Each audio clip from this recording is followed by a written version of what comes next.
नमस्कार। बहुत बहुत स्वागत है आप सभी लोगों का आपके अपने यूट्यूब चैनल पर।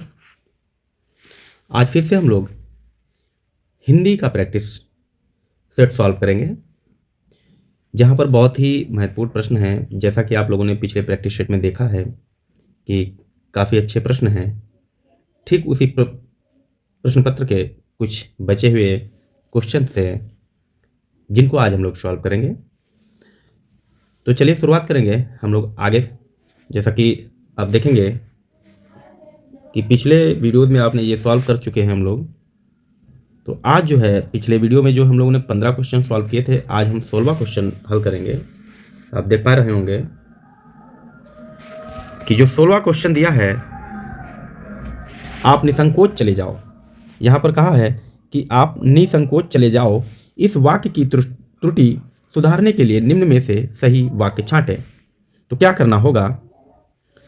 क्या विकल्प ए सही होगा, तुम निसंकोच चले जाइए। बी, आप निसंकोच चला जाओ। सी, आप निसंकोच चले जाइए। या फिर आप निसंकोच चले जाइएगा। कौन सा इसका विकल्प सही हो जाएगा? तो यहाँ पर जो विकल्प दिया है, आप निसंकोच चले जाइए, विकल्प सी बिल्कुल सही हो जाएगा। अगला प्रश्न देखेंगे हम लोग। प्रश्न नंबर 17। प्रश्न नंबर 17 में कहा गया है, सहृदय की अवधारणा किस संप्रदाय से संबंध है? विकल्प ए, क्या ध्वनि संप्रदाय से है, क्या रस संप्रदाय से है, अलंकार से है, या फिर वक्रोक्ति से है। जो सहृदय की भावना होती है वो किस संप्रदाय से संबंधित होती है? तो ये होती है आपके रस संप्रदाय से संबंधित होती है। ठीक है। प्रश्न नंबर 18 देखेंगे। करुण रस का स्थायी भाव क्या है? क्या उत्साह होगा, रति होगा, शोक होगा, या फिर हास्य होगा। तो कौन सा हो जाएगा विकल्प?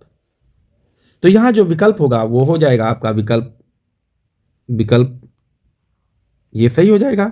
शोक होता है करुण रस का स्थायी भाव, शोक होता है। उत्साह किसका होता है? तो आप बताएंगे वीर रस का। रति किसका होता है? तो आप बताएंगे श्रृंगार रस का होता है। और हास्य जो है वो हास रस का होता है। ठीक है, आगे देखेंगे हम लोग प्रश्न को। प्रश्न नंबर 19।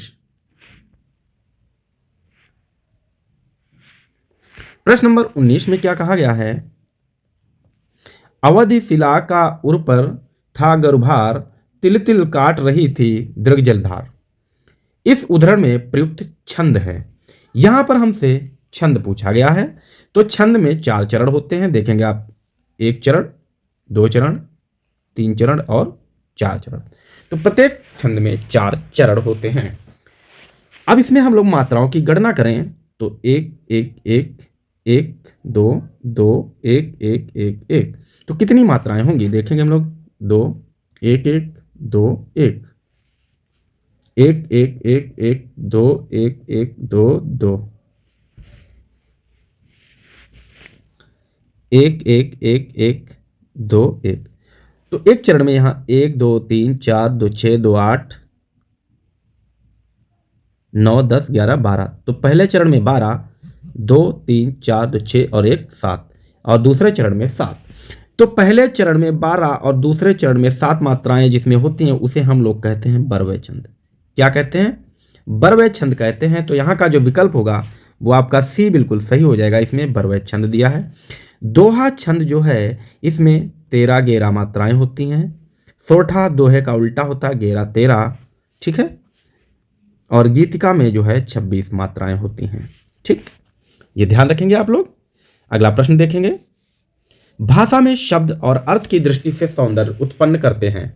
तो जो भाषा होती है उसमें शब्द और अर्थ की दृष्टि से सौंदर्य कौन उत्पन्न करता है? क्या रस, अलंकार, गुण या छंद? तो कौन उत्पन्न करता है? तो इसमें जो विकल्प हो जाएगा वो आपका विकल्प 20 बिल्कुल सही हो जाएगा। अलंकार होता है। ठीक है, अगला प्रश्न देखेंगे हम लोग। प्रश्न नंबर 21। इनमें से कौन सा अर्था अलंकार का भेद नहीं है? हमें बताना है अर्था अलंकार का भेद। क्या उपमा नहीं है, अतिशयोक्ति नहीं होगा, रूपक नहीं होगा, या फिर यमक अलंकार नहीं होगा? तो इसमें जो विकल्प सही होगा वो कौन सा हो जाएगा? यमक अलंकार हो जाएगा। ये किसका भेद है? ये शब्दालंकार का भेद है। शब्दालंकार का भेद है। अलंकारों की संख्या कितनी होती है? तो 3 होती है। कौन कौन से होते हैं? तो एक होता है आपका शब्दालंकार, दूसरे को कहते हैं अर्था और तीसरे को कहते हैं उभयालंकार कहते हैं। ठीक है, उभयालंकार कहा जाता है। क्लियर। प्रश्न नंबर 22 को देखेंगे हम लोग। व्यापार में ज्यादा धन लगाने की सीख न मानकर राजन ने अपने पैरों पर आप ही कुल्हाड़ी मार ली। राजन ने अपने पैरों पर आप ही कुल्हाड़ी मार ली। इसका हमें अर्थ बताना है, क्या होगा। क्या कष्ट सहना है, जो रेखांकित है अपने पैरों पर कुल्हाड़ी मारना, क्या अपने पैरों पर आप ही कुल्हाड़ी मार लेने का अर्थ क्या होगा। क्या कष्ट सहना होगा, अपना नुकसान खुद करना, बीमारी बुलाना, या फिर काम करते नुकसान होना। तो कौन सा विकल्प सही हो जाएगा। तो इसका विकल्प जो है वो बी बिल्कुल सही हो जाएगा। इसका अर्थ होता है अपना नुकसान खुद करना। क्लियर है। देखेंगे हम लोग अगला प्रश्न। प्रश्न नंबर 23 में क्या कहा गया। आंख न दीदा काढ़े कसीदा लोकोक्ति का अर्थ क्या है। दी हुई लोकोक्ति का अर्थ बताना। क्या बहुत निपुण बनना होता है, क्या साधन न होने पर भी काम कर लेना, सर्वथा अयोग्य, या फिर योग्यता न रहने पर भी काम करने की सेखी भरना। तो कौन सा विकल्प सही हो जाएगा। इसका विकल्प जो है वो आपका डी बिल्कुल सही हो जाएगा, योग्यता न रहने पर भी काम करने की सेखी भरना। ठीक है। अगला प्रश्न है 24। मधुशाला किसके द्वारा रचित है। तो मधुशाला जो रचना है उसके रचनाकार पूछा गया कौन है। क्या महादेवी वर्मा जी हैं, मैथिली शरण गुप्त, हरिवंश राय बच्चन, या फिर सुमित्रानंदन पंत जी हैं। तो कौन है। तो मधुशाला के जो रचनाकार हैं वो आपका हरिवंश राय बच्चन जी हैं। इन्होंने अन्य रचनाएं भी लिखी हैं, जैसे मधुशाला हो गया, मधुबाला हो गया, मधुकलश, इनकी कुछ महत्वपूर्ण रचनाएं हैं। महादेवी वर्मा ने अगर पूछा जाए तो निहार, रश्मि, यामा इनकी महत्वपूर्ण रचना है। इस पर इनको ज्ञानपीठ पुरस्कार भी दिया गया है। 1982 ईस्वी में इन्हें ज्ञानपीठ पुरस्कार दिया गया है। मैथिली शरण गुप्त ने लिखा है, साकेत लिखा है ना। ठीक है। पंचवटी लिखा है, यशोधरा लिखा है, इत्यादि इन्होंने लिखे हैं। सुमित्रानंदन पंत की बात करें तो लिखा है इन्होंने पल्लव, वीणा, पल्लव लिखा है, वीणा लिखा है, उच्छ्वास लिखा है। ये कुछ इनकी महत्वपूर्ण रचनाएं हैं। क्लियर है। अगला प्रश्न देखेंगे हम लोग। प्रश्न नंबर 25। इनमें से कौन सी रचना ज्ञानपीठ पुरस्कार से सम्मानित नहीं है। पूछा गया है कि ज्ञानपीठ पुरस्कार से सम्मानित रचना नहीं है। क्या यामा हो जाएगा, क्या चिदम्बरा हो जाएगा, बुनी हुई रस्सी होगा, या फिर उर्वशी हो जाएगा। तो कौन सी रचना हो जाएगी। तो यहाँ हम लोग रचनाओं को अगर देखें तो यामा जो रचना है ये किसकी है। तो सबसे पहले हम देखेंगे कि ये जो है महादेवी की रचना है और इसको ज्ञानपीठ पुरस्कार मिला है तो 1982 ईस्वी में ज्ञानपीठ पुरस्कार मिला है। ठीक है। चिदम्बरा की बात करें तो ये पंत की रचना है, यानी कि सुमित्रानंदन पंत की रचना है और चिदम्बरा को 1968 ईस्वी में ज्ञानपीठ पुरस्कार मिला है। अगर हम लोग बात करें उर्वशी की तो उर्वशी जो है ये रामधारी सिंह दिनकर की रचना है। रामधारी सिंह दिनकर की रचना है और इसको 1961 में ज्ञानपीठ पुरस्कार मिला है। तो जिसको रचना को ज्ञानपीठ पुरस्कार नहीं मिला है वो रचना हो जाती है बुनी हुई रस्सी। ठीक है। प्रश्न नंबर 26 देखेंगे। उपसर्ग को क्या कहते हैं। उपसर्ग जो होता है उसे क्या कहते हैं। क्या शब्दांश कहते हैं, क्या वाक्यांश कहते हैं, शब्द कहते हैं, या फिर पद कहते हैं। तो उपसर्ग जो होता है उसे क्या कहते हैं। उपसर्ग को कहते हैं शब्दांश। तो विकल्प जो है का बिल्कुल सही हो जाएगा, शब्दांश कहते हैं। उपसर्ग और प्रत्यय दोनों को ही शब्दांश कहा जाता है। ठीक है। वाक्यांश क्या होते हैं। तो ये मुहावरे वगैरह होते हैं, मुहावरे होते हैं या फिर लोकोक्ति होती हैं। लोकोक्ति जो है वो वाक्यांश होते हैं। ठीक है। शब्द आप जानते हैं दो या दो से अधिक वर्णों के मेल से बनने वाले सार्थक जो अर्थ प्रदान करने वाले को हम शब्द कहते हैं। और पद जो होते हैं वो क्या होते हैं वो आप लोग देख लीजिएगा। ठीक है। हम लोग देखेंगे अगला प्रश्न। प्रश्न नंबर 27। यह मकान मेरे भाई का है, रेखांकित पद है। तो यहां पर जो यह दिया है इसका रेखांकित पद, यानी कि यह पूछा गया है क्या यह संज्ञा है, क्या संकेतवाचक सार्वनामिक विशेषण है, विशेषण है, या फिर क्रिया विशेषण है। तो यह जो है यह क्या कह रहा है कि यह मकान की ओर संकेत कर रहा है। तो यहां पर क्या हो जाएगा, संकेतवाचक सार्वनामिक विशेषण हो जाएगा। विकल्प जो खा है वो बिल्कुल सही हो जाएगा इसका आंसर। ठीक है। प्रश्न नंबर 28 देख लेते हैं हम लोग। प्रश्न नंबर 28।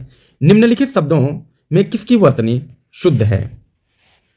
तो किसकी वर्तनी शुद्ध है तो आप बताएंगे क्या संन्यास लिखा है, सही लिखा है, प्रत्युपकार लिखा है, दुरावस्था लिखा है, या फिर कैलाश सही लिखा हुआ है? किसकी वर्तनी शुद्ध है? तो यहां पर जो वर्तनी सही दी है वो आपका विकल्प का बिल्कुल संन्यास सही लिखा है। प्रत्युपकार ये गलत लिखा है, इसकी जो शुद्ध वर्तनी होगा वो हो जाएगा प्रत्युपकार हो जाता है। ये प्रत्युपकार इस तरीके से लिखा जाता है। और जो दुरावस्था लिखा है ये गलत लिखा है, ये क्या होता है? दुर्वस्था होता है। और जो कैलाश है यह भी गलत लिखा है, इसकी शुद्ध वर्तनी क्या होती है? कैलाश। इस तरीके से लिखा जाता है। ठीक है, अगला प्रश्न देखेंगे हम। प्रश्न नंबर 29, शोकाकुल में समास है। जो शोकाकुल है इसमें समास पूछा गया है, क्या तत्पुरुष समास होगा, क्या कर्मधारय समास हो जाएगा, बहुब्रीहि समास होगा, या फिर अव्ययी भाव समास हो जाएगा? तो कौन सा समास हो जाएगा?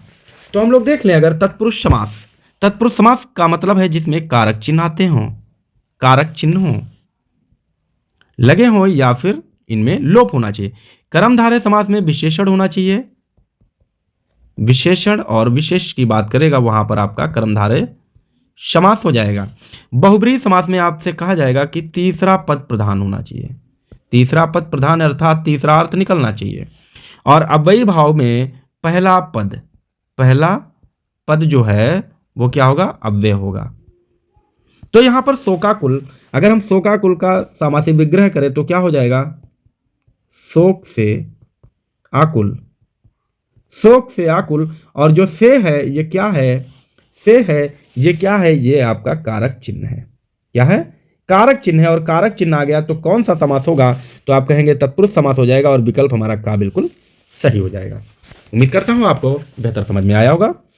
प्रश्न नंबर 30, ये आज का अंतिम प्रश्न है। देखेंगे हम लोग, उसने तो मेरी आंखें खोल दी। आंखें खोल दी रेखांकित मुहावरे का अर्थ होगा।